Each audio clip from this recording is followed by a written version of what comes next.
ratos, baratas, pombos e morcegos. Esses são os exemplos mais frequentes de pragas urbanas. Mas quais os cuidados devem ser tomados? Como controlar e quais os benefícios para o meio ambiente? É o que você acompanha nesta edição do programa. A definição de uma praga, na verdade, se relaciona à existência de um animal, no caso de pragas urbanas que a gente está falando nesse programa, é a presença de animais que se adaptaram plenamente às condições urbanas. Então eles conseguem se desenvolver, conseguem se procriar e se reproduzir de uma maneira muito rápida sob ambientes urbanos. E nesse processo de desenvolvimento, os animais acabam causando problemas para o ser humano. Problemas de ordem, ou via transmissão de doenças, ou devido a incômodos que esses animais podem causar na vida do ser humano. Praga é todo animal que causa dano econômico, né? E na cidade também os animais que causam danos à saúde do ser humano. Mas o que contribui para esta proliferação? As pragas urbanas costumeiramente ocorrem por conta do próprio homem. É o homem que proporciona o ambiente para que essas pragas ocorram. E cada praga tem um ambiente específico, né? Cada animal, o inseto, o rato, né? O morcego, o mosquito da dengue, que é um famoso aí que a gente sempre escuta falar, né? Cada um deles tem uma importância dentro do nicho que ela vai explorar aí. A gente diz que para a praga urbana se estabelecer, ela precisa ter, na verdade, o ambiente precisa ter na característica os 4 As, a gente fala. O que são esses 4 As? A praga tem que ter abrigo para conseguir se desenvolver, a praga tem que ter acesso, ou seja, ela tem que ter trânsito livre no ambiente urbano permitindo seu desenvolvimento, ela tem que ter alimento e água. Sob essas 4 condições, a gente tem condições ideais para o desenvolvimento de uma praga. O desenvolvimento das grandes cidades e o impacto do homem na natureza fez com que esses animais migrassem para as áreas urbanas. Por exemplo, o rato, o rato vem para a cidade para procurar um recurso que o próprio homem destruiu quando construiu a cidade, né? Aqui era tudo mata, tinha várias árvores, várias espécies vegetais, né? Diversas espécies vegetais que proporcionavam ambiente para o rato se alimentar, para o rato reproduzir e sobreviver. O homem vem, destrói tudo, constrói a cidade, aí o animal fica sem recurso. Aí para conseguir esse recurso ele vem atrás do lixo do que o homem produz, né? E outras coisas aí que ele encontra no caminho aí que ele pode conseguir se alimentar. O surgimento dessas pragas, eles ocorreram de basicamente 2 maneiras, a gente pode falar. Uma delas, devido à urbanização descontrolada. Ou seja, no desenvolvimento das cidades, a gente teve a urbanização ocorrendo, né, a ampliação das áreas urbanas, e nesse processo a gente foi tendo um desmatamento de áreas naturais, de áreas silvestres. Nesse processo de desmatamento, alguns animais que antigamente ocupavam ambientes silvestres tiveram que se adaptar a ocupar ambientes urbanos. Nessa adaptação, esses animais encontraram condições propícias e condições ótimas para o seu desenvolvimento.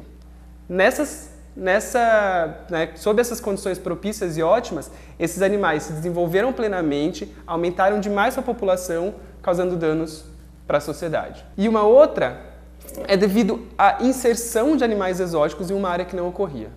Ou seja, animais trazidos de outros países ou de outros locais para locais em que não ocorria, que acabam também se tornando pragas.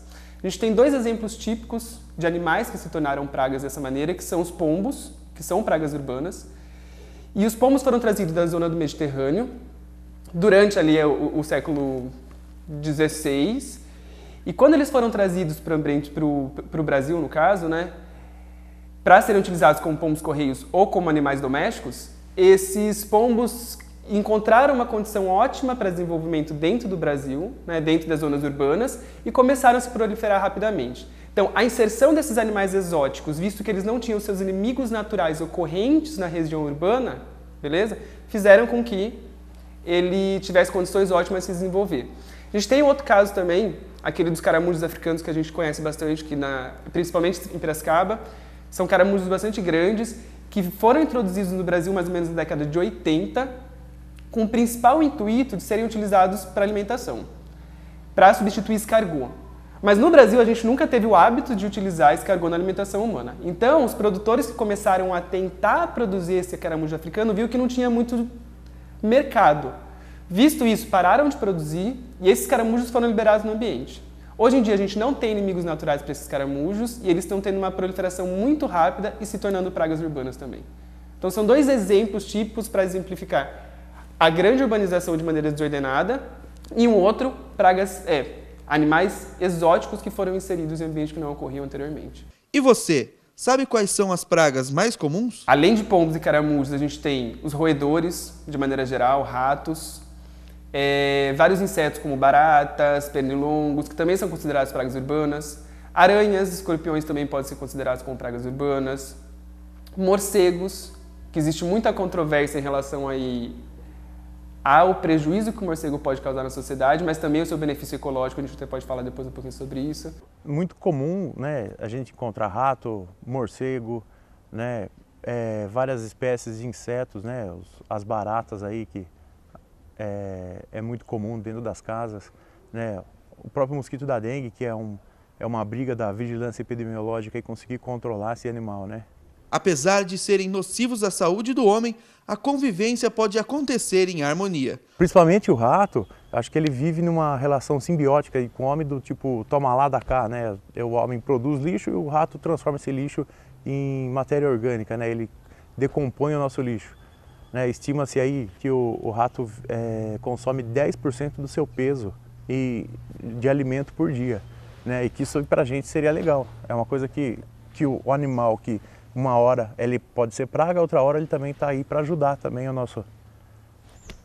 nosso dia a dia. Eu não concordo muito com a ideia de que eles contribuem plenamente para a reciclagem do lixo orgânico. Eu acho que roedores não têm muito essa função. A reciclagem de lixo orgânico, ou a decomposição de lixo orgânico, ela é muito mais realizada por decomposição natural, via bactérias e fungos. E não muito pela ação de roedores. Eles não têm, acho, tanto essa função, né, tão específica de realmente reciclar lixo orgânico. Mas, de qualquer maneira, eu acho que com todas essas pragas, né, visto que, na verdade, nós que acabamos nos inserindo nos ambientes desses animais, não eles que se inseriram no nosso, a gente tem que obrigatoriamente conviver em harmonia com eles. Eu acho que é aí que é o ponto-chave que a gente deve considerar.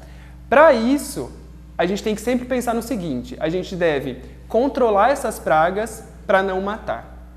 Então, sempre fazer um controle adequado dessas pragas para que a gente consiga viver em harmonia. Porque a gente tem que entender que esses organismos, que esses animais que se tornaram pragas, hoje fazem parte do ecossistema urbano. E a gente tem que respeitá-los como parte desse ecossistema. E não apenas exterminá-los para que a gente consiga viver numa condição melhor. Eu acho que isso tem que ser muito bem considerado. A busca pela informação é fundamental em casos de pragas urbanas. Desta forma, a ideia do extermínio é substituída por ações que visam o controle destes seres vivos. Quando a gente fala em praga urbana, né, é muito comum você ver a dona de casa, ela quer eliminar a praga, ela quer acabar com tudo, né? E seria legal, né? Por um certo ponto de vista, assim, a gente acha até que, não, quanto menos tiver, melhor. Mas acho que o ideal seria controlar a praga e não eliminar a praga. Permitir que ela viva junto com a gente, mas em um nível que não cause dano econômico nem venha transmitir essas doenças que acometem o homem. Esse é um ponto que tem que ser muito considerado. Se a gente falar na população em geral, todo mundo fala, vamos exterminar tudo e está tudo ótimo e a gente resolve o nosso problema. Mas não é por aí que a gente tem que pensar. Né? Como que eu acabei de falar, a gente não pode apenas exterminar esses animais e considerá-los como sendo inúteis, na verdade, no nosso ecossistema urbano. Não é assim que funciona. Para falar em controle de praga, a gente tem que considerar o chamado manejo integrado de pragas. O que envolve o manejo integrado de pragas? A gente se utiliza de várias ações visando o controle dessas pragas. Então, quais são essas ações? A gente deve evitar com que os animais consigam se procriar, beleza? Utilizar outras medidas de manejo para evitar com que ocorra a reprodução desses animais. Basicamente, interferir naqueles 4 As. Evitar abrigo, evitar alimento, evitar água e evitar acesso. Trabalhando nisso, a gente vai conseguir manter essa praga controlada sem precisar usar de artifícios de extermínio. Sob condições extremas, onde a gente tem realmente uma população muito elevada que pode causar problemas sérios, a gente deve considerar o extermínio, mas isso feito de acordo com a legislação, com empresas competentes para isso e de maneira correta, e não apenas chegar e matar todos os organismos. Atenção! Respeite a vida dos animais e a função ecológica de cada um deles. Esse problema de extermínio é bastante verificado para morcegos, por exemplo. Todo mundo chega e acha que morcego é uma praga urbana que deve ser exterminada plenamente porque não é utilizada para nada. Não é bem aí. Vale a pena destacar morcego porque todo mundo tem um mito em relação a esses animais e eles não são tão problemáticos quanto todo mundo acha. Morcegos, eles têm as suas vantagens, muitos deles eles são ou insetívoros, ou seja, se alimentam de insetos, e ao se alimentar de insetos, eles fazem um controle natural da população de insetos, o que também é útil. E muitos deles, eles se alimentam de pólen de plantas. E ao se alimentar do pólen, ele também auxilia na polinização. Então ele transfere pólen de uma planta para outra, o que faz com que essa planta se fecunde, formando frutos e sementes, e por consequência dê continuidade à vida daquela planta.